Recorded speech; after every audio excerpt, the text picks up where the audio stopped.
Bonjour les amis, vous êtes bien sur Planète Gaïa TV et nous sommes dans l'émission Le Coin des Bouquins. Alors aujourd'hui je suis avec une sommité, enfin que moi je connais depuis longtemps par ses écrits, le docteur Jean-Pierre Willem. Bonjour Jean-Pierre. Bonjour. Écoute, je suis charmé et honoré de te rencontrer pour la première fois. Moi je connais un petit peu ton parcours, mais pour les téléspectateurs qui ne te connaissent pas du tout ou pas encore, est-ce que tu pourras en quelques mots expliquer qui tu es, d'où tu viens, enfin ton parcours quoi. Oui. Et surtout, comment t'en es arrivé là. D'accord, ok. Bon, alors je suis ardennais. Ouais. Je suis né tout près de Sedan. D'accord. J'étais déjà né quand les Allemands pénétraient dans Sedan, le 10 mai 40. Et j'ai subi la guerre. Bon. Ouais. Et puis alors j'ai fait mes études. À cette époque-là, pendant la guerre, il y avait un certain mysticisme. Alors beaucoup rentraient au séminaire. Donc moi je suis rentré donc, dans une école catholique. Et voilà. Puis après j'ai terminé mes études au collège de Sedan. Ouais. Ensuite j'ai fait la faculté de Lille. Et puis après, mais même quand j'étais étudiant donc à Lille, j'ai commencé à faire un peu d'humanitaire. D'accord. Je n'étais pas encore médecin. Et en troisième année, donc, j'ai été rejoindre le docteur Schweitzer à Lambaréné. J'avais vu le film Il est minuit, docteur Schweitzer. Ouais. Et surtout, pendant les vacances, déjà vers 12-13 ans, j'étais aide opératoire. D'accord. C'était le copain de mon père était chirurgien, et puis la dame instrumentiste ou instrumentaliste, peu importe, était absente. Donc, est-ce que ton gamin peut venir? Oh, j'attendais que ça, moi, qui voulais être médecin. Oh la plus, sa chirurgie. Alors, donc, j'ai fait d'opératoire les week-ends, et puis pendant les vacances, pendant plusieurs années. Ouais. Ce qui fait que, quand je suis parti donc, en Algérie, donc, je suis allé donc d'abord travailler à Beaune, en Algérie. J'ai fait office d'interne. Et il m'est arrivé, donc j'avais à peu près 22 ans, quoi. Il m'est arrivé comme on était en pleine guerre, il y avait plein de blessés et tout, je comptabilisais les morts, bon. Et à un moment donné, le chirurgien dit, bon écoute, tu vas opérer. Bon, j'avais 22 ans. Alors, celui que j'ai opéré, il ne fallait pas montrer ma tronche, j'étais assez poupin, bon. Ouais. Et alors, j'ai fait ma première opération, c'était une appendicite aiguë. Et puis, on s'est beaucoup marré parce que, à un moment donné, pour savoir si l'opération a réussi, c'est-à-dire on vérifie le retour des gaz, comme on dit. C'est-à-dire parce que comme c'était ce tube digestif, donc on aurait pu bloquer, sidérer le système. Alors j'allais le voir déjà 24 heures après, je dis, t'as pété? Je ne savais pas ce que ça veut dire, t'as fait bon. Et puis je repassais toutes les 2 heures, parce que pourvu que j'ai pas, parce que sinon c'est occlusion, c'est la catastrophe, c'est ma première.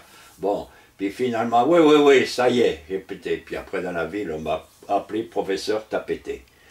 Un professeur japonais, quoi, alors que j'avais une tête de viking, peu importe. Ouais, ok. J'ai continué comme ça ma vie. Il faut dire, alors je termine un petit peu, alors j'ai fait tout le tour de la planète, parce que j'étais intéressé, j'avais le sens de la liberté, là, alors j'ai fait 16 guerres. Et j'ai rencontré les 3 plus grands personnages du siècle, c'est-à-dire donc Schweitzer, que l'on voit là-bas. J'étais un peu son petit-fils spirituel, j'étais très proche de lui, puisque comme j'ai fait de la théologie, j'étais le seul, comme il était pasteur, donc j'étais sur les 16 médecins, j'étais pas médecin, mais enfin je faisais fonction, à parler de Dieu, etc. D'accord. Et alors, après lui, donc, j'ai fait comment on appelle ça, j'ai fait mon service militaire à la coopération au Rwanda, à Ruhengeri, tout en haut là-bas. Et il y avait une pathologie qui était ce qu'on appelait l'ulcère phagédénique. L'ulcère phagédénique, donc, c'est une atteinte par un germe, c'est le fuseau spirillaire, bon, le germe, qui atteint donc les chairs et qui grignote l'os. C'est des douleurs épouvantables. Ouais. Pas de... les antibiotiques, que dalle, ça ne marchait pas. Okay. Bon, alors je coupais des pattes. C'était quelque chose d'horrible. Hein. Il y avait un médecin anesthésiste qui était réservé au médecin colonel, et moi je faisais une rachis-anesthésie, mais donc je sciais les jambes avec une scie qui ne marchait pas tellement. Alors après, vraiment j'avais une musculature incroyable, donc je sciais, puis alors les Africains, ils ont une certaine pudeur, mais qui peut être un peu péjorative, c'est-à-dire que quand on a coupé le membre, il passait devant son nez avec le membre, en laissant traîner un peu de sang, enfin c'était catastrophique. Bon, alors tout cela, j'avais du mal à dormir, parce que je les voyais après, dans la cicatrisation, unijambiste, marchant sur un gourdin, parce qu'il n'y a pas d'appareil, je me dis c'est pas possible, je peux plus, c'est plus possible, je réfléchis. Eureka! Je me suis dit, mais les momies en 4-5 000 ans en Égypte, pour conserver les corps, c'est-à-dire les corps sont conservés, ils sont secs, évidemment le liquide est parti, donc ils sont secs, mais bien conservés, on voit régulièrement des momies. Eh bien, je me suis dit, mais comment que ça se fait qu'il n'y a pas eu d'infection, etc. Et alors, je me suis renseigné, et ils mettaient des extraits aromatiques. Des extraits aromatiques du cèdre, le bois de rose, etc. Coriandre, et qui bloquaient l'infection, avec un sel natrum. Bon, je me suis dit, ben, je vais employer ça, moi. Mais j'avais pas d'alambic, j'avais pas d'huile essentielle. Alors, dans une cocotte minute... Ça n'existait pas encore, les huiles essentielles. Ça n'existait pas. C'était connu, mais si, il y avait déjà des alambics. Il y avait plein en Afrique, il y en a plein, mais pour distiller les alcools. Oui, les alcools. Alors là, je fais avec une cocotte minute, plus un serpentin. J'ai demandé au forgeron du coin de me faire un serpentin, puis on distillait 10 gouttes.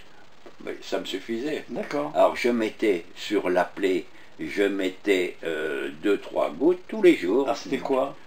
C'était l'eucalyptus. L'eucalyptus radiata. Il y en a plein dans le Rwanda. D'accord. Alors, le Rwanda, donc, c'est à 1600 mètres d'altitude, ça sent bon l'eucalyptus, vraiment, on respire bien, etc. Alors, j'ai distillé donc mon eucalyptus, et puis, comme c'est antiviral, hein, d'accord, on s'en sert actuellement pour le Covid, etc. Et puis, au bout de... Je voyais déjà que la plaie, l'infection, commençait à diminuer, etc. Au bout de 3 semaines, c'était propre. Ah, d'accord. Plus bourgeonnement. Oh là là, merci Seigneur. Et alors, après j'en ai fait en catimini, mais déjà le premier, la famille qui venait, il y a quelque chose, qu'est-ce qu'il a fait? Bon. Et alors après j'en ai fait 3-4, et là j'étais sûr de mon coup. Après j'en ai fait, genre, tout le monde courait, ça arrivait de partout. Ça a circulé, c'est comme une... ça s'est répandu dans ce qu'on appelait les grands lacs, hein, c'est-à-dire le Rwanda, le Kivu du Zaïre et le Burundi. D'accord. Alors, bon, il y en a un qui est intéressé. Alors ça, c'est une petite histoire. Je vois arriver un petit Africain, 12 ans, il vient me voir et il me dit, il y a quelqu'un qui veut te voir. Il y a le Tché qui veut te voir. Mais c'est qui le Tché? Tu ne connais pas, toi qui es médecin, tu ne connais pas le docteur Che Guevara? Ben si, je le connais, Che qui combat dans le coin. Oui, mais il veut te voir. Bon, je ne vais pas faire le gars. Ah, pris du recul, c'est un confrère. Oui, d'accord. Et puis alors finalement, il était quand même à 250 km de chez moi. Bon, alors, eh bien, j'ai dit, bon, on va voir. On va voir comment ça se passe et tout. Bon, alors je profitais des gens en Jeep, etc. pour faire une jonction. Mais là-bas, il ne pouvait pas être visible le jour. Parce qu'il était surveillé et tout. Déjà, il s'était fait bricoler le visage, il ne faut pas qu'on le reconnaisse. Bon. Et puis finalement, on fait une jonction. Alors, qu'est-ce qui est ouvert la nuit? eh ben, ce sont les bordels. D'accord. Alors là, je suis un homme à bordel, moi. Alors, donc on allait dans la banlieue, parce qu'évidemment, la belle ville, il y a les bourgeois et tout, il n'y a pas de bordel. Oui, oui, bien sûr. Mais c'est pas mis au chat qui chante, enfin, des Ouais. termes un peu comme il y avait ici.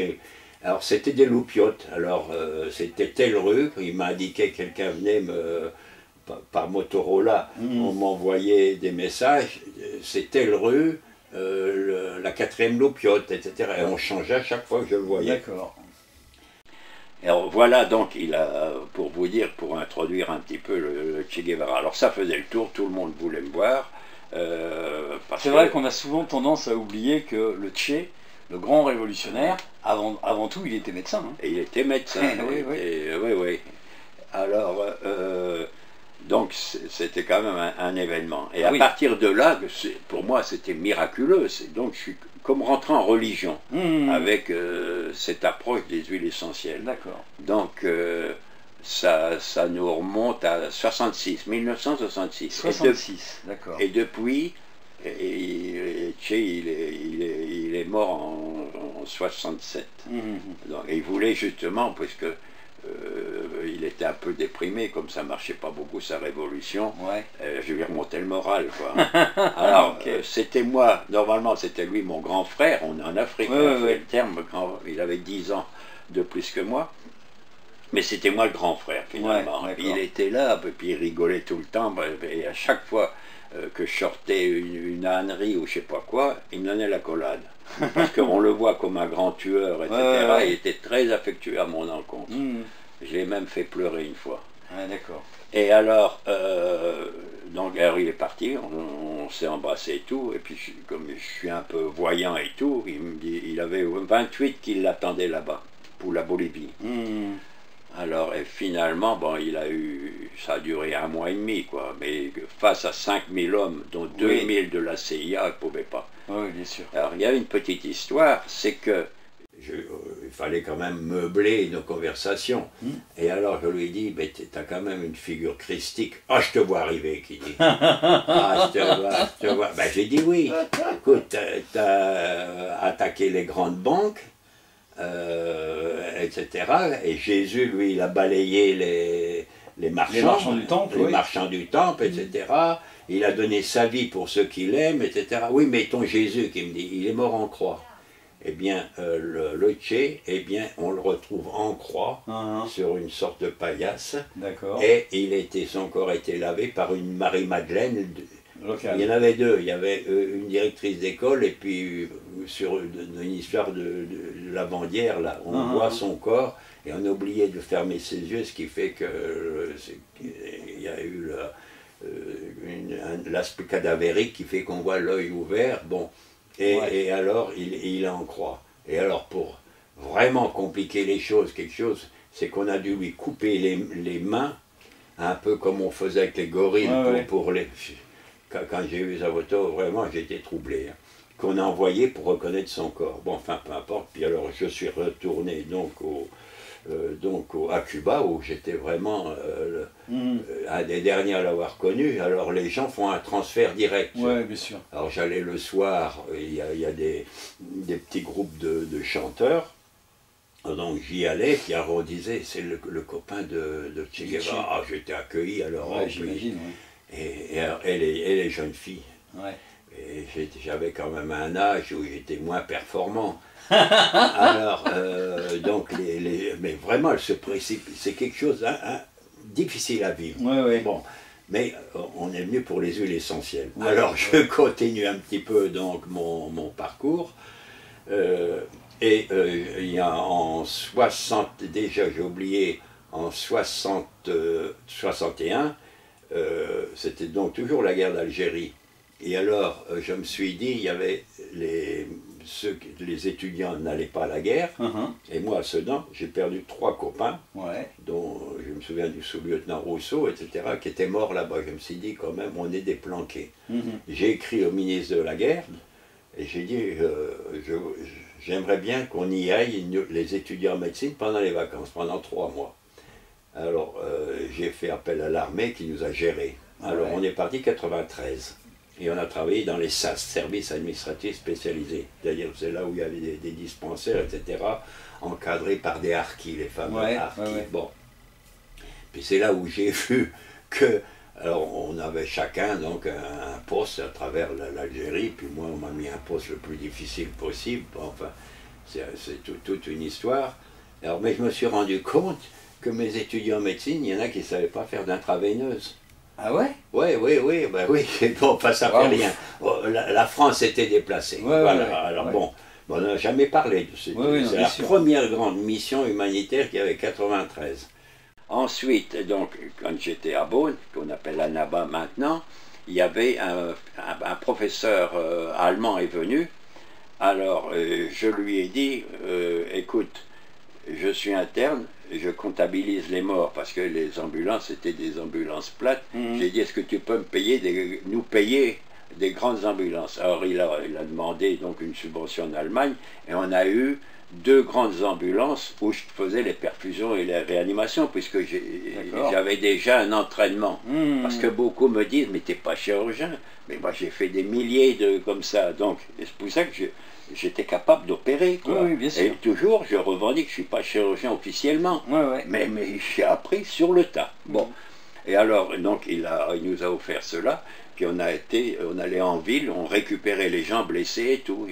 Parce qu'il y avait, j'étais à la tête de, ils m'ont mis à la tête de, comment on appelle ça, de l'internat. Il y en avait 60. Il y avait même des médecins de 40 ans et tout, mais comme j'opérais et tout, bon.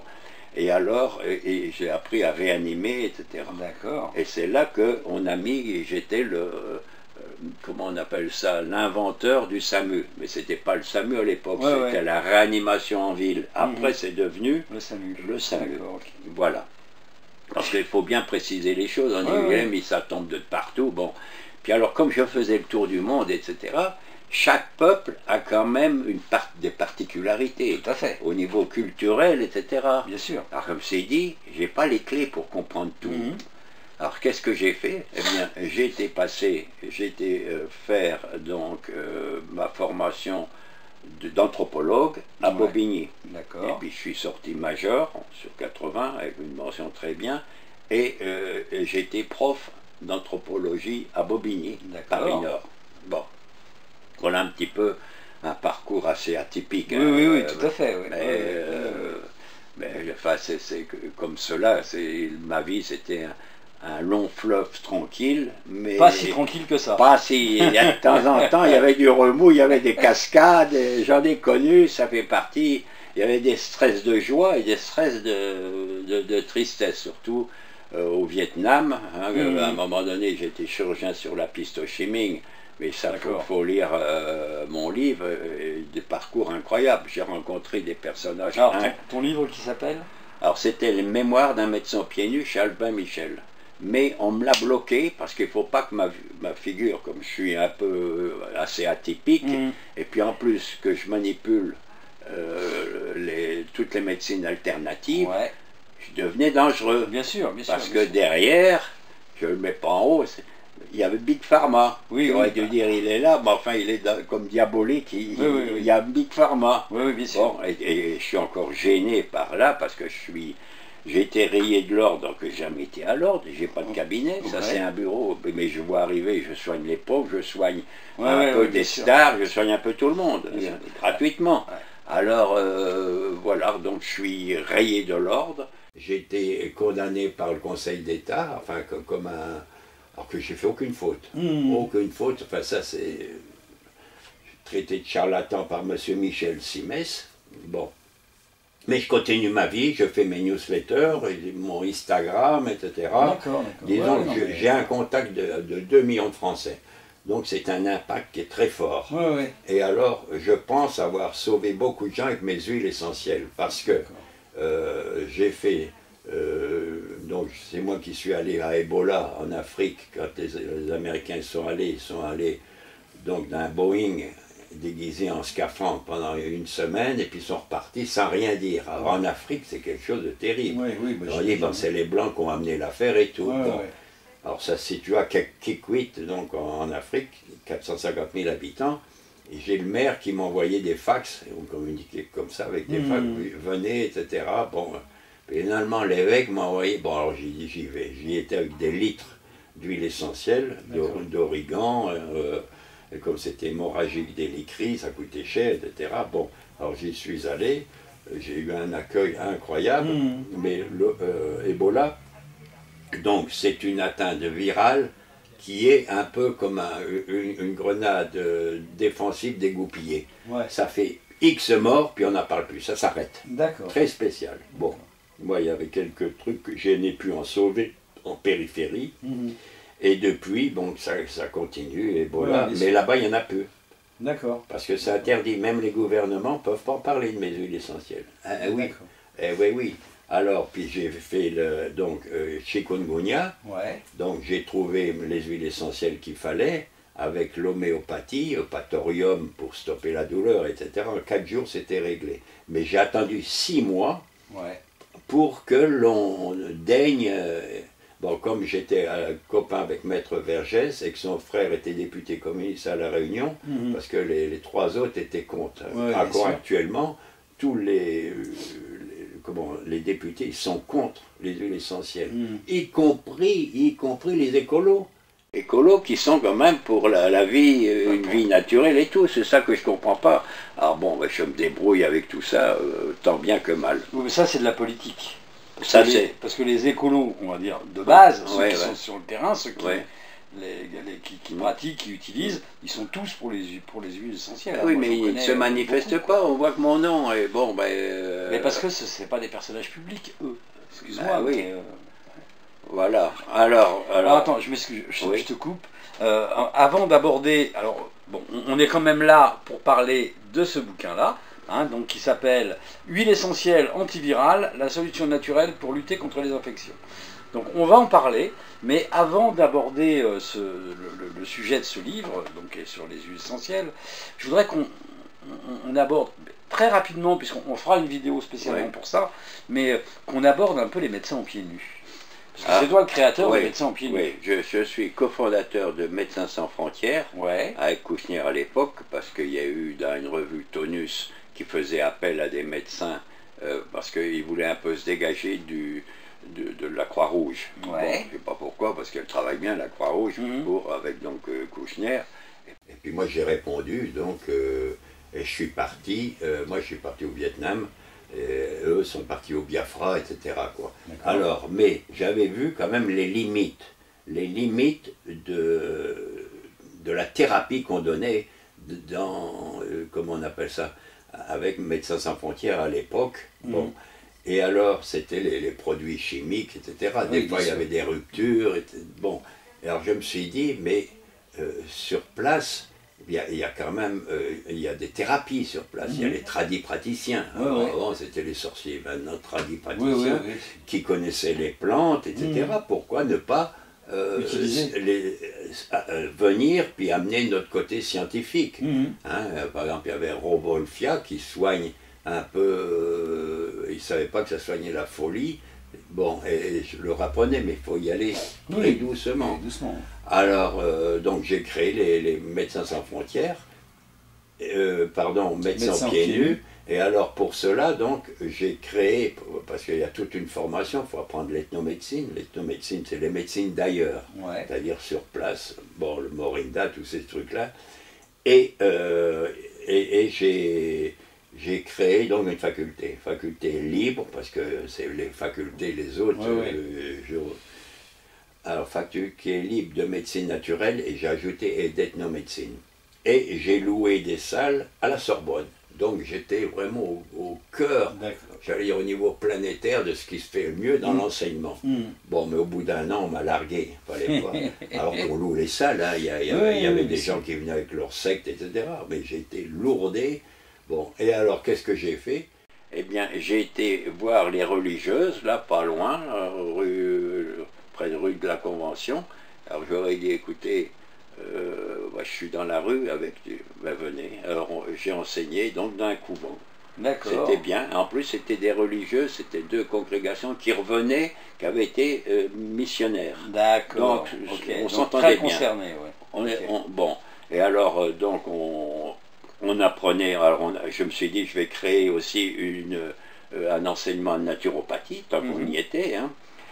Il y avait l'acupuncture, il y avait l'ethnomédecine, dont je suis à l'origine, c'est-à-dire d'étudier donc toutes ces médecines d'ailleurs, c'était l'approche des médecines traditionnelles. Bon, et il y avait aussi la sympathicothérapie, enfin plein d'approches, même magnétisme et tout, parce qu'on s'en sert dans certains coins. Et voilà, donc j'ai créé, qui marche encore maintenant, ça tourne, on est en 87, ça continue. Même il y a beaucoup qui s'inscrivent actuellement en aromathérapie, parce que les gens, il faut savoir quand même, il y a 45% de Français qui connaissent les médecines alternatives, c'est énorme, presque 1 sur 2. Donc s'ils ne sont pas, ils ont recouru aux huiles essentielles. Bon, les professeurs déguisés en blanc avec leur stéthoscope et tout, je pense pas que ça les a impressionnés. Hein, c'est la tour de Babel quand on les voit sur le banc. Alors, mes braves gens en ont pris, ce qui fait qu'ils sont en dehors des 110 000 morts qu'on aurait pu éviter avec tous ces malheurs qu'il y avait, c'est-à-dire les enterrer en dehors de la famille, enfin quelque chose horrible, alors qu'il y avait moyen de faire une alliance. Hein, dans des cas comme cela, mais Big Pharma est tellement puissant, ça dépasse la souffrance, ça dépasse l'entendement, la logique, c'est quelque chose qu'on ne comprend pas. Hein, et puis alors, bon, j'ai quand même des soutiens, mais pas par voie orale, des grands personnages qui continuent. Bon, ouais, je continue, mais je suis un peu, je sais plus quel est l'archange qui est couvert de flèches, là, Saint-Raphaël ou je sais plus qui, je suis un peu, je reçois des flèches partout. Mais enfin, je mets du clou de girofle qui est un anesthésiant, mais je ne souffre pas des flèches. D'accord, tout va bien. Voilà un petit peu une partie de mon parcours. Ok. Alors, parlons un petit peu des huiles essentielles. Oui. Alors ça, c'est un bouquin qui est récent. Oui. Donc toi, tu as découvert les huiles essentielles, en fin de compte. La première que tu as faite, c'était en 66, c'est ça? Le livre? Non, les premières huiles essentielles que tu as faites. Donc, c'était en 66. 66, voilà. Et ça, c'est 2000-2001. Non, plus tard. Non. Non, la date est derrière. C'est la 3 ans, ce livre. Celui qui était un best-seller, c'est les huiles essentielles Médecine d'avenir, aux éditions Dauphin. J'en ai vendu 300 000. C'est le plus vendu actuellement. D'accord. Hein, et puis après, j'en ai fait pour Albin Michel, sur l'allergie, sur le perdre du poids contre les obèses, etc. J'en ai fait 7 sur les huiles essentielles, qui sont vendues à travers le monde. Alors, pourquoi celui-là? Mais parce qu'on est à l'entrée du coronavirus. Il y a eu d'abord les grippes, H1N1.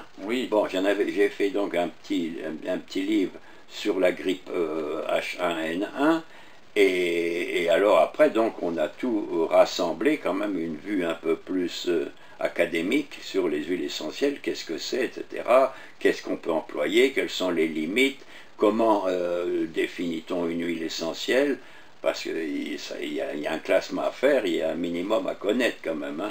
Oui, et comment ça marche. Oui, bien sûr. Voilà, puis sous quelle forme on le donne. Et pour tel virus, est-ce que il y a telle huile essentielle? Oui, un peu. Et il y a des grandes familles dans les huiles essentielles, il y a des familles biochimiques, il y a un classement. Et alors, pour ce qui nous concerne, donc les huiles essentielles virales, il y a 3 grandes familles. Il y a d'abord les phénols. Alors les phénols, c'est, je vais te donner, il y a l'origan compact, la sarriette des montagnes, le clou de girofle avec le génol, la jouvence, le thym à thymol et à carvacrol. Mais il y en a beaucoup d'autres. Alors les propriétés générales, ça il faut bien le savoir.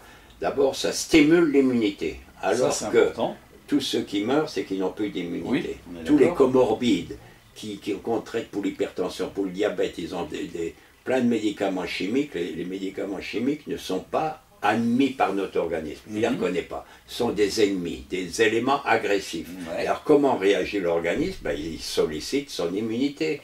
Alors, quand la plupart, il n'y a qu'à voir un peu ce qui se passe dans les EHPAD, hein, Alors, donc on leur demande de se vacciner, mais ils n'ont plus d'immunité. Ouais. Il y en a qui rendent l'âme, Ben, c'est logique. Alors les huiles essentielles, vraiment c'est un petit peu le génie de la nature. Donc ils boostent l'immunité. Mais alors, il y a, donc c'est surtout, par rapport à tout l'ensemble des huiles essentielles, il est surtout connu comme des remèdes anti-infectieux. Et notamment antibactériens. On sait que maintenant les antibiotiques marchent de moins en moins. Antiviral, antiparasitaires, antimycoses. Voilà. Alors, ils sont donc et des stimulants immunitaires. Donc, vraiment, c'est la providence, quoi. Alors, à partir de là, et puis antioxydants, parce qu'il y a plein d'éléments, des oxygènes pathologiques qui viennent sur les membranes et tout, ils sont antioxydants. Donc, c'est assez complet. Alors, comment ça marche? Par exemple, sur une bactérie ou un virus, ça attaque la membrane. À ce moment-là, le virus, il est dégarni. Et toute l'immunité peut l'attaquer, y compris le spike actuellement, etc. Ça brille, le spike. Il ne doit pas aimer mes petites huiles essentielles, celui-là. Hein. Je ne sais pas d'où il vient. Bon. Et alors, et ça marche. C'est très facile à expliquer, hein, de dire que là, alors que les antibiotiques, c'est beaucoup plus dur.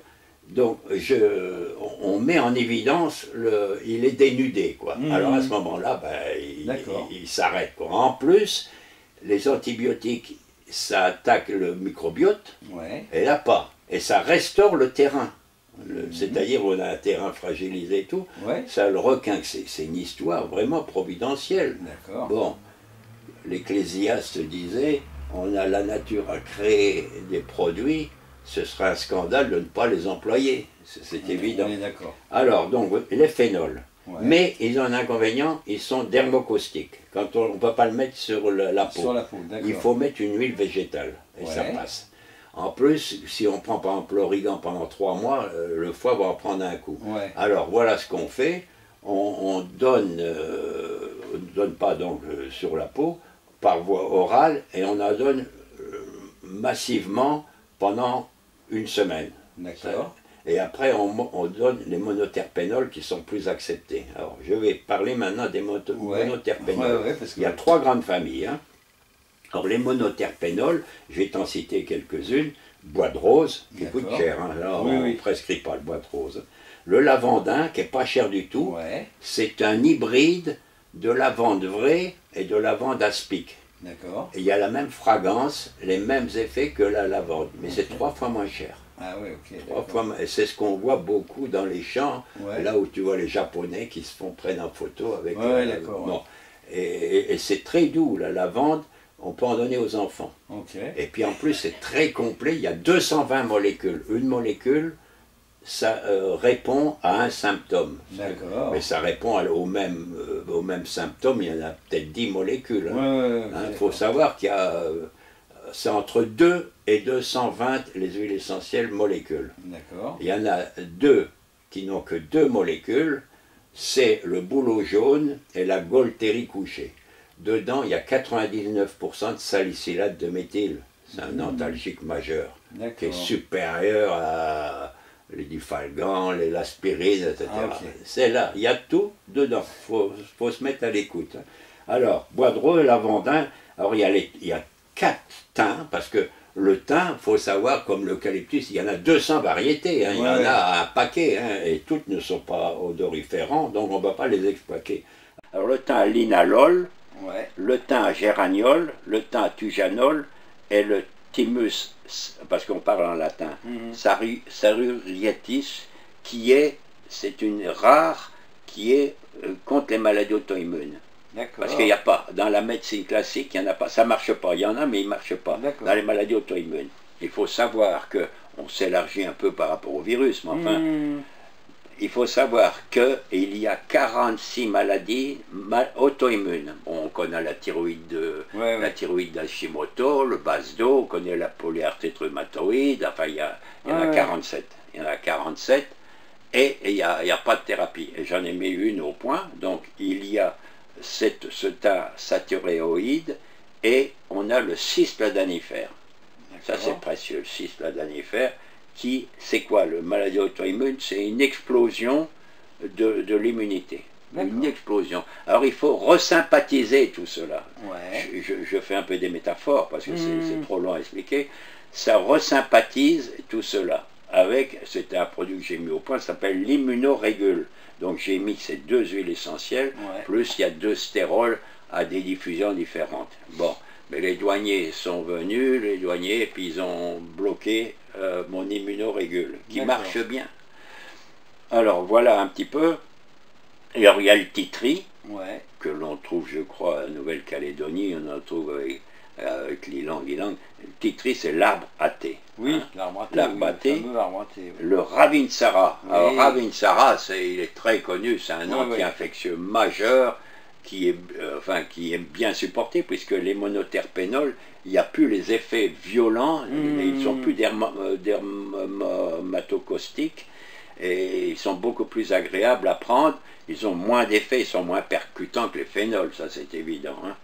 Et en plus, ils sont modérateurs immunitaires, c'est-à-dire quand il y a trop d'immunité, ça freine, et quand il n'y en a pas assez, ça grimpe.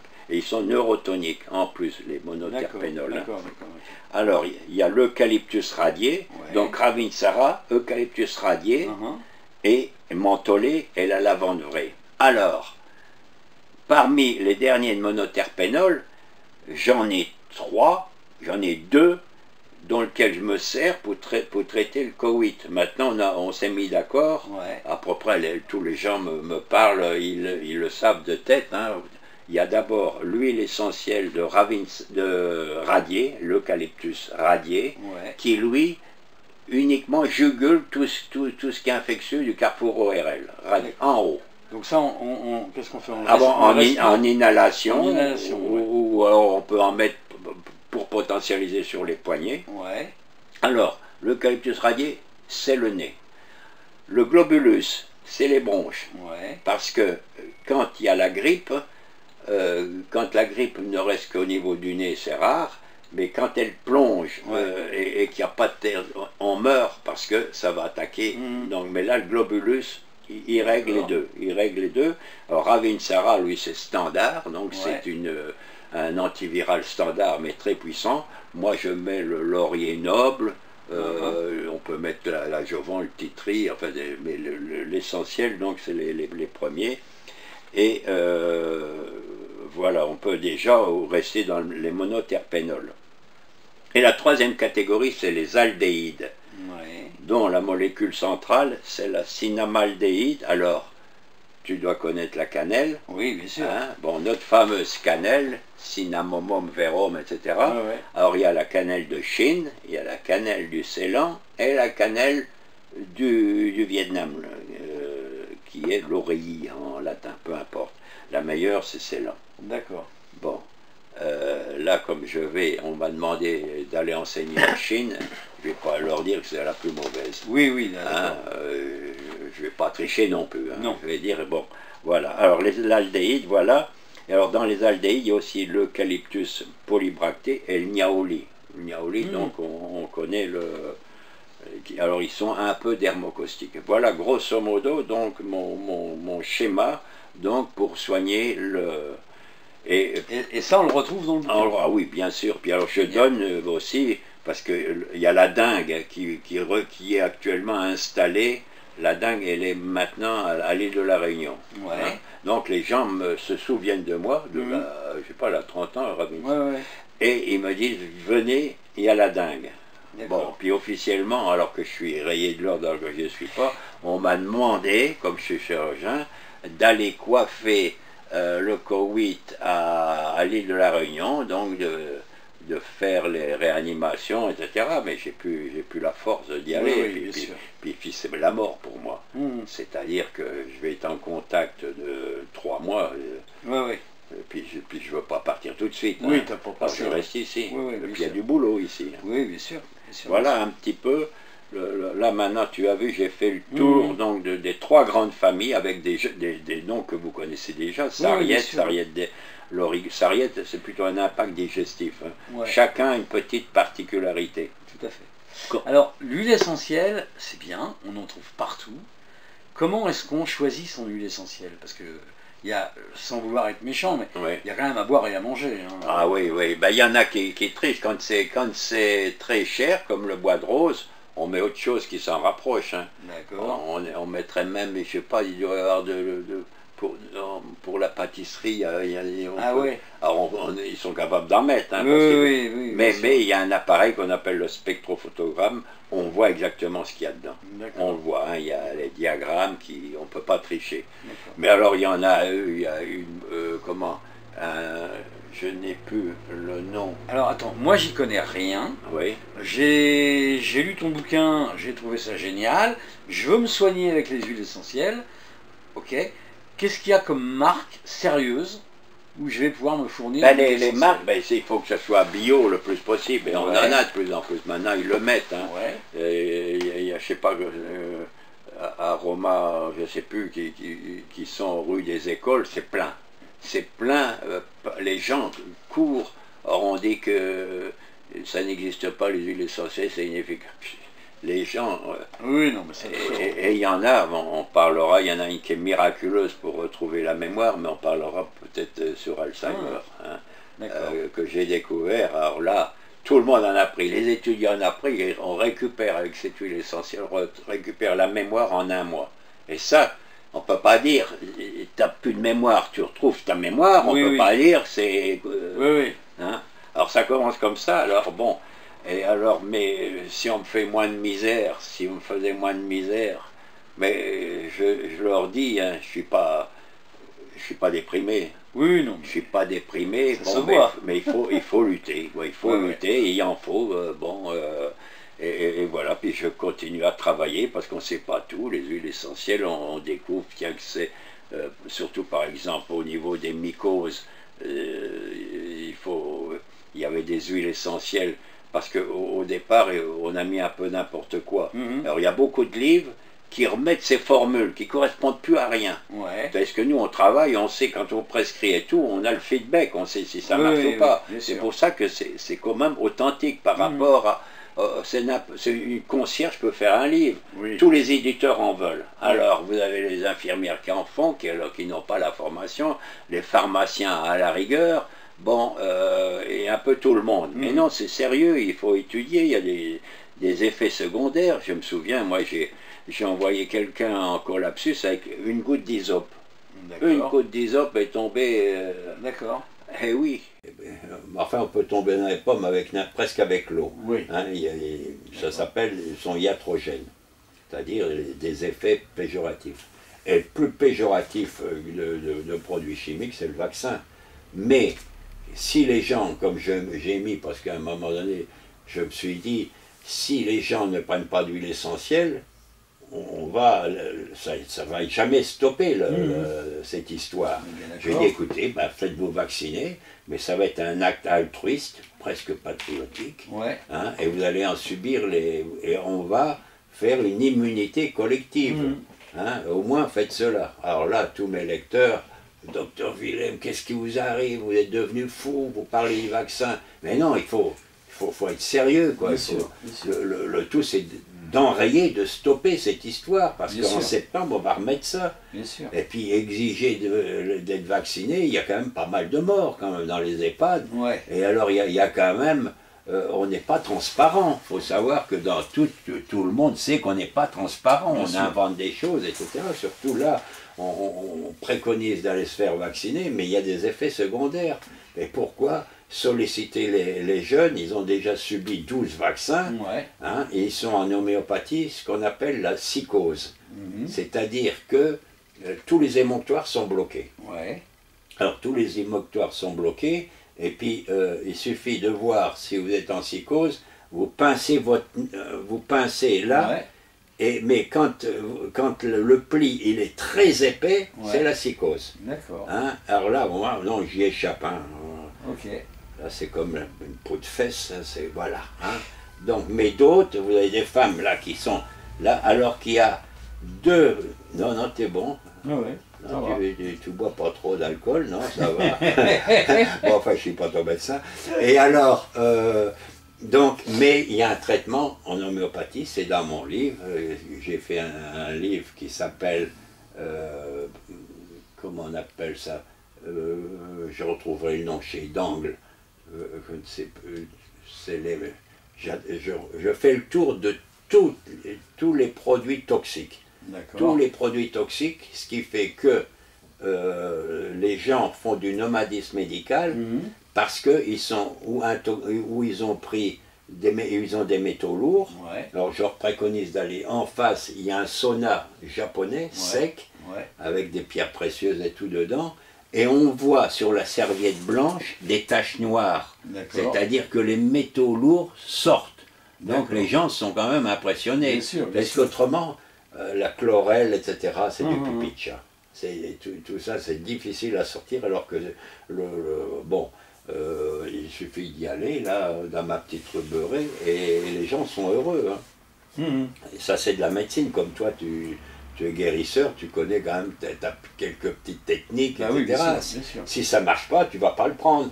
On est d'accord. Ou alors si tu es assez habile pour en faire un placebo. Oui. Hein? Mais enfin, tu as une honnêteté quand même. Tout à fait. Bon. Alors voilà un petit peu, je suis donc dans ce parcours. Malheureusement, les années circulent trop vite, alors il faut que je termine mon dernier livre qui va te surprendre, ça s'appelle La biologie de la croyance. Waouh. Et je prouve, sur le plan scientifique, que tout le monde est croyant. Il faut 5 éléments. Mais il y a des ersatz. Hein, il n'y a plus personne à la messe, ou je sais pas. Il n'y a plus grand monde. Il y a plus grand monde. Mais, par exemple, l'humanitaire, c'est une variante. Le jeu de cartes marseillais. Le tarot. Le tarot. Bon, et il y a plein d'ersatz comme ça. Alors je prouve donc on est tous, et on a un centre dans le cerveau au niveau limbique, il y a un centre de la croyance, de la religion. Il y a un centre cardiovasculaire. Non, la religion et la croyance, c'est pas la même chose. Hein. Oui, la croyance, oui. Oui, c'est vrai, parce que je ferai un petit peu tu me rappelles, je ferai de la sémantique quand même. Parce que pour moi, la religion, c'est la politique de la croyance. Ah oui. Enfin, le terme me plaît parce qu'il y a relégarer, c'est-à-dire se réunir. C'est pour ça que j'emploie des mots un peu métaphoriques, pour bien comprendre les choses. Voilà ce que je voulais te dire, donc dans un premier temps. Je pense que les gens vont... Écoute, on a fait, je pense, un bon tour d'horizon. Donc là, c'est le début des vacances. Hein. Donc pendant juillet-août, je ne vais pas vraiment faire beaucoup de vidéos. Mais à la rentrée septembre, je pense qu'on va se revoir. Et on va faire un certain nombre de vidéos ensemble, parce que tu as quand même beaucoup de choses à dire. Il y a beaucoup de choses, puis que les gens fassent leurs critiques, même sur un de mes sites, là, ils peuvent en retrouver un. Et puis ce qu'ils n'ont pas compris, ce qui aimerait bien, dans quel axe il faut s'orienter, il faut être transparent, il faut être ouvert au public, quoi. Bien sûr. Alors, la vidéo donc est sur YouTube, enfin sera sur YouTube. Donc n'hésitez pas à vous abonner déjà à la chaîne, merci d'avance. N'hésitez pas à mettre des commentaires. Les commentaires seront tous transmis au docteur Jean-Pierre Willem, et il pourra vous répondre sans problème. D'ailleurs sur la bande en bas, vous voyez apparaître un certain nombre de points de contact. Donc qu'est-ce qu'on va mettre comme point de contact? Ton adresse mail? Oui. Hein, si vous voulez lui poser des questions directement, vous lui envoyez un mail tout simplement. Hein. Qu'est-ce qu'il y a? Il y a un site? Ben oui, je te le donnerai tout à l'heure, parce que ce qui n'est pas érotique, je ne retiens rien, moi. Excuse-moi.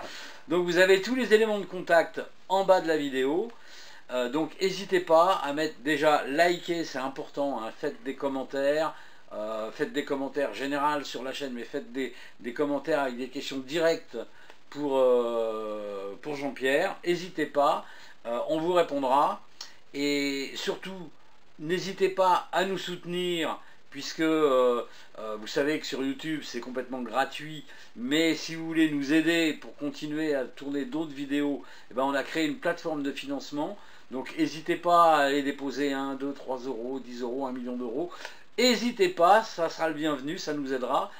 On se revoit à la rentrée, nous.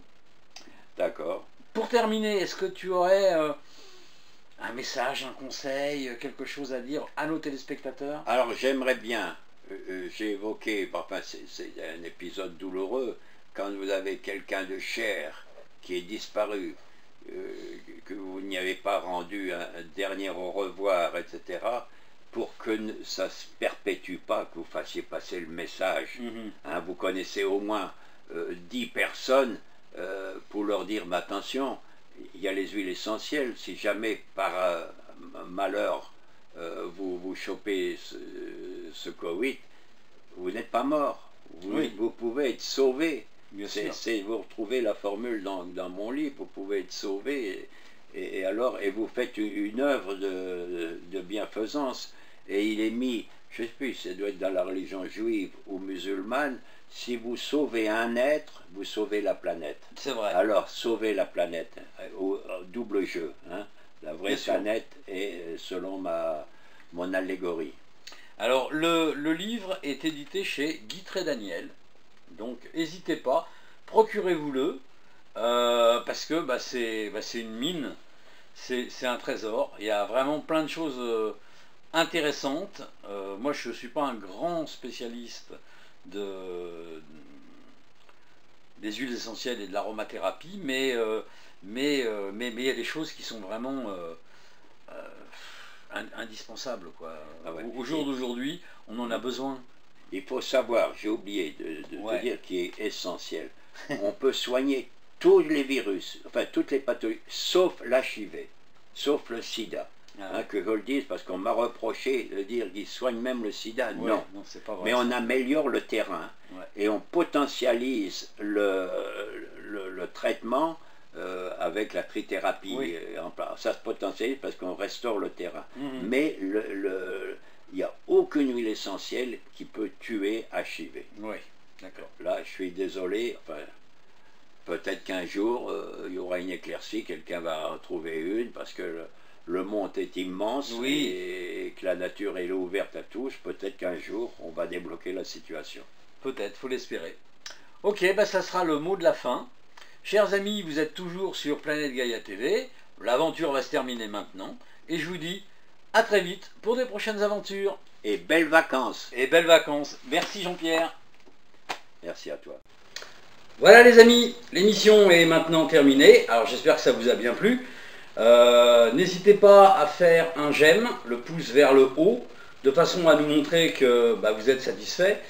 Mettez-nous des commentaires, parce que d'abord ça fait toujours plaisir, et puis en plus ça nous permet d'améliorer nos vidéos. Faites-nous les réflexions qui vous semblent justes. Si vous avez des questions à poser à l'intervenant, posez-la, nous on va transmettre, il n'y a pas de problème avec ça. La règle, c'est bien sûr le partage. Plus vous allez partager, plus on sera connu. Plus on sera connu, plus on aura de soutien, et donc on pourra faire du travail de meilleure qualité encore.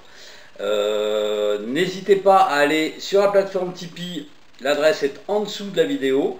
La plateforme Tipeee, c'est notre plateforme de financement participatif, ce qui nous permet de pouvoir continuer, pouvoir exister, de changer notre matériel et de nous déplacer.